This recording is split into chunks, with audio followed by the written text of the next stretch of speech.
राजेंद्र चोल ने न सिर्फ जमीन पर बल्कि समंदर पर भी अपना झंडा गाड़ दिया।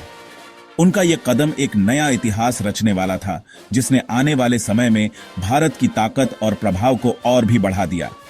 उनका यह साहस दिखाता है कि वह सिर्फ एक राजा नहीं बल्कि एक दूरदर्शी नेता भी थे। जब दुनिया के राजा जमीन के लिए लड़ रहे थे, अपनी सीमाओं को बढ़ाने और तख्त को हासिल करने में लगे हुए थे, तब राजेंद्र चोल ने एक अलग ही दिशा में सोचा। 1000 साल पहले जब दुनिया के इतिहास में कई महत्वपूर्ण घटनाएं घट रही थीं, एक ऐसी इंडियन नेवी थी जो अपने समय से बहुत आगे थी। ये नौसेना सिर्फ भारत की रक्षा नहीं कर रही थी, बल्कि विदेशों में भी भारत की शक्ति का प्रदर्शन कर रही थी, जिसका दबदबा बंगाल की खाड़ी से इंडोनेशिया तक था। उनकी नौसेना की शक्ति इतनी ज्यादा थी कि कोई भी उनके सामने टिक नहीं सकता था। चोल साम्राज्य ने अपनी ताकत अपनी नौसेना के जरिए समंदर की लहरों पर दिखाई। उनके जहाज हर मौसम में समंदर में चलने के लिए बनाए गए थे, जो उनकी नौसेना की ताकत का प्रमाण था। उनके जहाज भारत की शान और संस्कृति को दूर तक ले गए। ये जहाज सिर्फ व्यापार के लिए नहीं थे, बल्कि भारत की सभ्यता और ज्ञान को भी दुनिया भर में फैला रहे थे। जब यूरोप अंधेरे में था और दुनिया के कई हिस्से विकास की राह में पीछे थे, चोल राजा अपनी सेना के साथ बिना किसी डर के समंदर पार कर रहे थे। उनका यह साहस उन्हें इतिहास में अमर कर गया। उनका मकसद था समुद्री रास्तों पर कब्जा, ताकि व्यापार और शक्ति दोनों को बढ़ाया जा सके। जहां से सबसे बड़ा व्यापार होता था, उन्होंने यह भी सुनिश्चित किया कि उनके व्यापारिक मार्ग सुरक्षित रहे। चोलों ने समझा कि समंदर पर कब्जा करना कितना जरूरी है। जो समंदर पर राज करेगा, वो व्यापार और संस्कृति दोनों पर राज करेगा, वही दुनिया पर राज करेगा। उनकी ये सोच उन्हें दुनिया के सबसे शक्तिशाली साम्राज्यों में से एक बनाती है। उनकी जीत की गूंज श्रीलंका से जावा तक सुनाई देती थी। उन्होंने दिखा दिया कि भारत में कितनी शक्ति और क्षमता है। उनके पास लड़ाकू, बड़े और शक्तिशाली और कार्गो जहाज दोनों थे, जो उनकी आर्थिक और सैनिक शक्ति को दर्शाते थे। ये उनकी असली शक्ति थी, जो उन्हें अपने समय के सबसे बड़े साम्राज्यों में से एक बनाती है। उन्होंने एक ऐसा नेवल नेटवर्क बनाया जो उनके साम्राज्य को एक साथ जोड़े रखता था और व्यापार को बढ़ावा देता था, जिसके आगे कोई नहीं टिक सका। उनकी नौसेना ने उन्हें अपने शत्रुओं पर हमेशा विजय दिलाई। चलिए इतिहास के पन्नों को पलटते हैं और देखते हैं कि कैसे चोल साम्राज्य ने दुनिया पर अपना प्रभाव बनाए रखा, और मिलते हैं भारत के उन असली समुद्री शेरों से जिन्होंने अपनी नौसेना की शक्ति से दुनिया को हिला दिया। The Chola dynasty, a name synonymous with power, prosperity, and artistic brilliance, ushered in what is widely regarded as the golden era of South India, known as Chola Samrajya ka Golden Era. This period represents a zenith of achievement in various fields, leaving an indelible mark on the region's history and culture. This remarkable epoch spanned from the Novin se Teravin Shatabdi tak tha, a period of sustained growth and expansion that transformed the political landscape of the Indian subcontinent and beyond. The Cholas were not merely rulers, they were visionaries who fostered an environment conducive to innovation and creativity. Their heartland lay in Tamil Nadu, from where they extended their influence across Dakshin Bharat, consolidating their power and establishing a formidable empire. Their strategic location allowed them to control vital trade routes and project their power across the seas. Their reach extended to Sri Lanka, Maldives, demonstrating their naval prowess and ambition, and stretching or Southeast Asia, tak apna parcham lehraya. This expansion was not just about territorial gain, it was about establishing a network of trade and cultural exchange that benefited the entire region. Thanjavur unki rajdhani thi, a vibrant center of political power and cultural activity. It was more than just a capital. It was Kala or Shakti ka Kendra, a melting pot of ideas and artistic expression that fueled the dynasty's achievements. The reigns of Rajaraja Chola and Rajendra Chola stand out as particularly significant, as these rulers were Mahan Yodha, administrators or Kalaki Sanrakshak the. Their leadership propelled the Chola Empire to new heights of glory. They were not only skilled military strategists, but also patrons of the arts and efficient administrators who laid the foundation for a prosperous society. The magnificent Brihadiswarar temple stands as a testament to their vision and ambition. Brihadiswarar temple उनकी शान का प्रतीक है। उनकी navy ने भारत के व्यापार को, playing a crucial role in facilitating trade and commerce across vast distances. Their naval dominance allowed them to keep trade routes open and Circuit Kia from Arabs to China tak. the widespread use of chola mudra in international markets में चलती थी, facilitating transactions and solidifying their economic influence. And at the heart of their success was a well-organized system of governance. और उनका प्रशासन गांव-गांव तक मजबूत था, ensuring stability and prosperity at the grassroots level. Rajendra चोला को गंगईकोंडा चोला भी कहा जाता है, a title that reflects his military achievements and territorial expansion. But perhaps उनकी सबसे बड़ी विजय समंदर पर थी, a testament to their naval power and strategic vision. उन्होंने श्रीविजाया, इंडोनेशिया पर जीत हासिल की, extending their influence far beyond the Indian subcontinent. चोलों का शासन कला, साहित्य और संस्कृति के विकास का युग था, a period of unprecedented artistic and intellectual flourishing. उनकी ब्रॉन्ज मूर्तियां जैसे Nataraja are iconic examples of their artistic prowess. These masterpieces continue to inspire awe and admiration, and आज भी दुनिया भर में प्रसिद्ध हैं.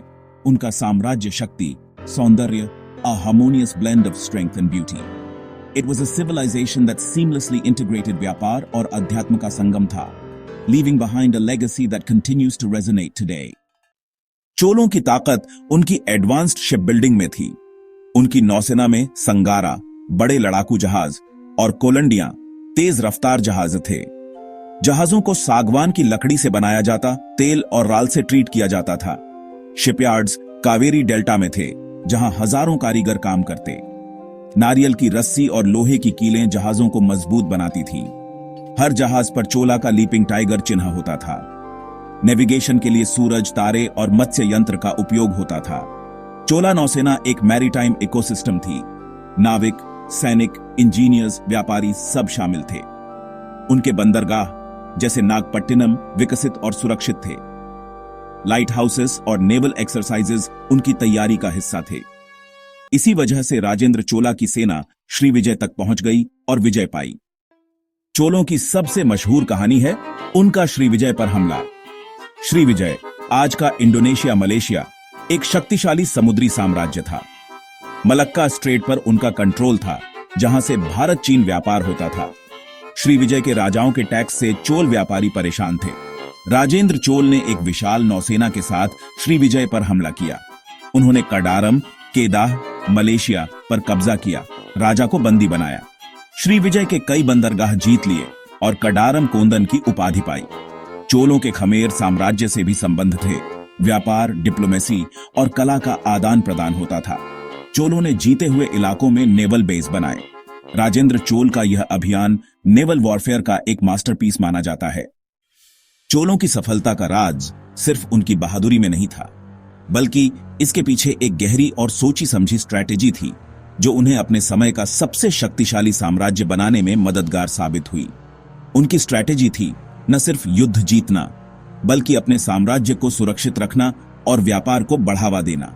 यह एक दूरंदेशी सोच थी जो उन्हें अपने प्रतिद्वंद्वियों से अलग करती थी. सी लेन कंट्रोल उनके लिए यह सिर्फ एक शब्द नहीं था, बल्कि एक ऐसी नीति थी जिससे उन्होंने अपने साम्राज्य की अर्थव्यवस्था को मजबूत किया. बंगाल की खाड़ी से लेकर उनका प्रभुत्व हर जगह दिखता था.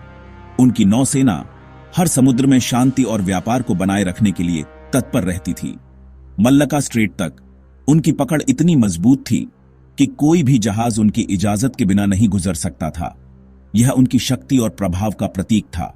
उनका प्रभाव था हर उस समुद्र पर जहां उनके जहाज चलते थे. उन्होंने अपने साम्राज्य को एक सुरक्षित और समृद्ध व्यापार केंद्र बनाया. अंडमान निकोबार द्वीपों पर उन्होंने अपनी नौसेना की शक्ति को और भी बढ़ाया. यह द्वीप उनके लिए एक महत्वपूर्ण स्ट्रेटेजिक पॉइंट थे. नेवल बेसिस बनाकर उन्होंने अपने जहाजों को आराम करने और पुनः पूर्ति करने के लिए एक सुरक्षित जगह दी. यह उनकी नौसेना की ताकत का एक महत्वपूर्ण हिस्सा था. उन्होंने चोक पॉइंट्स डोमिनेट किए, जिससे उन्हें अपने दुश्मनों पर एक महत्वपूर्ण फायदा मिला. यह उनकी स्ट्रैटेजी का एक और महत्वपूर्ण हिस्सा था. युद्ध में वो सरप्राइज अटैक्स और तेजी से हमला करने में माहिर थे. उनकी नौसेना अपने दुश्मनों को हमेशा हैरान करती थी. दुश्मन को कमजोर करने की नीति अपनाते थे, जिससे उन्हें युद्ध जीतने में आसानी होती थी. उनकी हर नीति उनकी दूरंदेशी सोच का नतीजा थी. कोलंडिया जहाज दुश्मन को घेर लेते, उन्हें हर तरफ से बंद कर देते थे, जिससे उनके बचने की कोई उम्मीद नहीं रहती थी. संगारा से भारी हमला होता, दुश्मन के जहाजों को तबाह कर देता था। उनकी नौसेना एक ऐसी शक्ति थी जिससे कोई भी टक्कर लेने से डरता था। चोला नेवी व्यापारी जहाजों को एस्कॉर्ट करती थी, उन्हें समुद्री लुटेरों और दुश्मनों से बचाती थी। समुद्री लुटेरों का सफाया किया, व्यापार को सुरक्षित बनाया। उनकी नौसेना समुद्र में शांति और सुरक्षा का प्रतीक थी। उन्होंने कॉन्वॉय सिस्टम शुरू किया, जिससे व्यापारी जहाज सुरक्षित रूप से अपने गंतव्य तक पहुंच सके। व्यापार को सुरक्षा और गति मिली, उनके साम्राज्य को समृद्धि की ओर ले गई। इंटेलिजेंस नेटवर्क भी मजबूत था, उन्हें दुश्मनों की हर हरकत की जानकारी रहती थी। जासूस दुश्मन की जानकारी लाते, उन्हें युद्ध में एक कदम आगे रखते थे। प्लानिंग, स्ट्रैटेजी और एग्जीक्यूशन का कॉम्बिनेशन उनकी शक्ति का असली राज था। उनकी हर योजना उनकी दूरंदेशी सोच का प्रतीक थी। का कॉम्बिनेशन उनकी शक्ति का असली राज था, जिसने उन्हें अपने समय का सबसे शक्तिशाली साम्राज्य बनाया। चोलों ने सेफ ट्रेड जोन बनाया, जहां व्यापारी बिना किसी डर के व्यापार कर सकते थे। जहां व्यापारी बिना डर के आते थे, उनके साम्राज्य को समृद्धि और शांति का केंद्र बनाते थे। श्रीविजय पर जीत उनकी नौसेना की शक्ति और उनकी स्ट्रैटेजी का सबसे बड़ा प्रमाण थी। उनकी स्ट्रैटेजी का सबसे बड़ा प्रमाण थी, जिसने उन्हें अपने समय का सबसे शक्तिशाली साम्राज्य बनाया। चोलों ने ताकत के साथ दिमाग से भी समुद्र पर राज किया। उनकी दूरंदेशी सोच ने उन्हें अपने समय का सबसे शक्तिशाली साम्राज्य बनाया। समंदर पर राज किया और एक ऐसा साम्राज्य बनाया जो हमेशा याद रखा जाएगा। चोलाओं का प्रभाव युद्ध से आगे बढ़कर संस्कृति तक था। जहां उनके जहाज गए, वहां भारतीय कला, भाषा और धर्म की छाप छोड़ गए। इंडोनेशिया के प्रम्बानन और कंबोडिया के अंकुर वात मंदिरों में चोला शैली दिखती है। तमिल और संस्कृत के शब्द मलय और जापानीज भाषाओं में मिलते हैं। रामायण और महाभारत वहां लोकप्रिय हुए। पपेट शोज में दिखाए जाते हैं। चोला राजाओं ने हिंदू और बौद्ध धर्म को बढ़ावा दिया। ब्रॉन्ज मूर्तियां बनाने की lost wax technique south east Asia तक पहुंची। चोलाओं का टिगर चिन्ह भी वाहन के शिल्प में आया। ये प्रभाव दो तरफा था। चोला भी वाहन की कला और विचार भारत लाए। बली, इंडोनेशिया में आज भी भारत की झलक मिलती है। चोलाओं ने तलवार से जमीन, संस्कृति से दिल जीते। उनकी सॉफ्ट पावर ने उनके प्रभाव को सदियों तक जिंदा रखा। चोल साम्राज्य खत्म हुआ, लेकिन उनकी विरासत आज भी जिंदा है। भारत हमेशा से एक समुद्री शक्ति रहा है। चोल नेवी इसका सबूत है। उन्होंने दिखाया कि एक मजबूत नौसेना देश की समृद्धि और सुरक्षा के लिए जरूरी है। आज की इंडियन नेवी में भी चोलों की स्ट्रैटेजी की झलक मिलती है। हिंद महासागर को जोन ऑफ पीस बनाना, सी लाइंस को सुरक्षित रखना, यह चोल विजन का आज का रूप है। मैरीटाइम विजन, दूरदृष्टि, यह चोलों से सीखना है। इंडो पैसिफिक की जियो पॉलिटिक्स में चोलों की सोच प्रेरणा है। चोलों की कहानी हमारे गौरवशाली अतीत का प्रतीक है। उनकी दहाड़ आज भी हिंद महासागर की हवाओं में महसूस होती है। यह भारत के असली समंदर के शेर थे।